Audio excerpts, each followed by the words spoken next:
My greetings, everybody. Welcome to another review as read. Today we're talking about Mark of Calth, edited by Laurie Gooding, with the authors, all best-selling authors, which Guy Haley, Graham McNeil, Anthony Reynolds, David Annandale, Rob Sanders, Aaron Debensky Bowden, John French, and Dan Atton. So, what is this book about? This book is basically a bunch of short stories in the Horus Heresy world. The Horus Heresy being the big event in Warhammer 40,000, which was in the 30th millennium. So I guess you call it Warhammer 30,000. This is a bunch of short stories in the big event of the destruction of Calth in the Ultima sector. So that's why it's called Mark of Calth. So it's just several short stories in that event. So that's what the book is about. So firstly, what are the pros of the book? Pros of the book, I must say, is that it takes several stories in new different ways. They take a lot of ideas and give it a shot. Like example, have you ever imagined a Call Cthulhu Lovecraftian story with Space Marines? Who, if you know anything about Warhammer 40,000 Space Marines, they are bred to have no fear, genetically engineered even. So imagine that. Okay, so and another story is, for example, one where you take the how you say the presence, or rather a memoirs of an item, an inanimate object. So again, for unique styles of writing, you can see how that was worked out. I think this has that. But again, it's more of a mechanics rather than a story thing. And so let's go into the flaws of the book, which I think I given myself away. I did not enjoy this book particularly because first obvious thing is that I always have with books like this, which are like short story books by several different authors, is that, to be absolutely honest, they are just, and this is the truth, they are just authors which are better than others.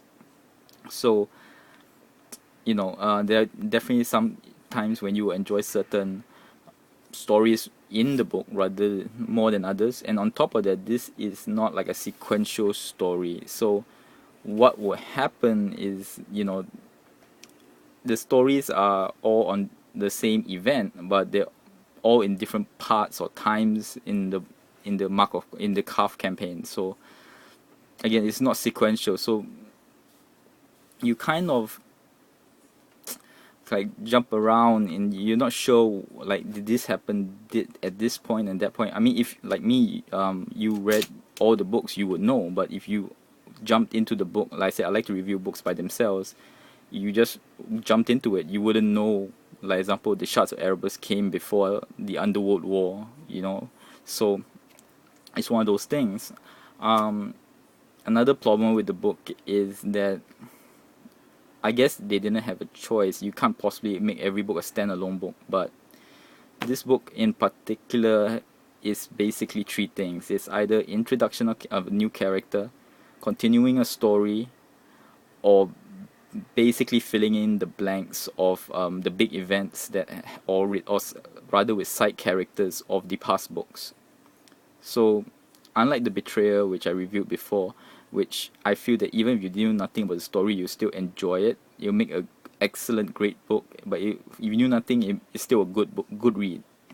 With this one, if you knew nothing about 40,000, you knew nothing about Horus Heresy. In fact, even if you knew something about Warhammer 40,000 and you knew nothing about Horus Heresy, this is not exactly a good read because a lot of things will just fly over your head.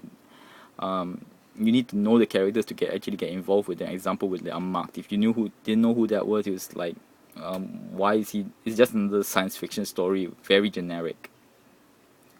So again, I don't want to spoil it, so I'm not gonna go through the details of every story.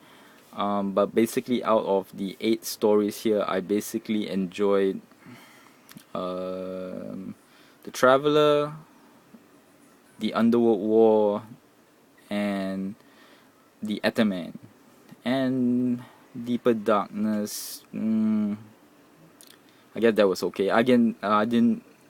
There were several stories that just I feel were very draggy. Example was like the Calf that was, and a lot of, like I said, the problem is, example, I enjoyed the Underworld War, and The Traveler. I know The Traveler quite a bit, but the problem is that what I found out when you finish the story is that it's basically introducing their character and it leaves you on a cliffhanger. Which again, like I said, if you just bought this book to read by itself, that's not very satisfying. And on top of that, the book, like I said, with the Cthulhu, I'm not gonna give away which one it is, but the Cthulhu one. At first, I thought it was a very unique idea with the Space Marine and in a Cthulhu-like story, because Cthulhu is more based on insanity and fear. The Space Marine doesn't have fear, and I felt they would have been better if they went with that. But then they had to introduce the human character to put the fear in there, which, again, that was like a cop out to me. If you just wanted to do that, then don't include a Space Marine. So overall, the stories were at best, like The Traveler, a good story, but it leaves you hanging. So even when the best story is unsatisfying, the rest of the stories, you can imagine how I felt. Example with the Calth, that was when I was reading, if I forgot some parts of pages before, like some detail, I wouldn't go back to read it. I would just like I get the general idea of the story. So that's all I have to say about Calth, the Mark of Calth.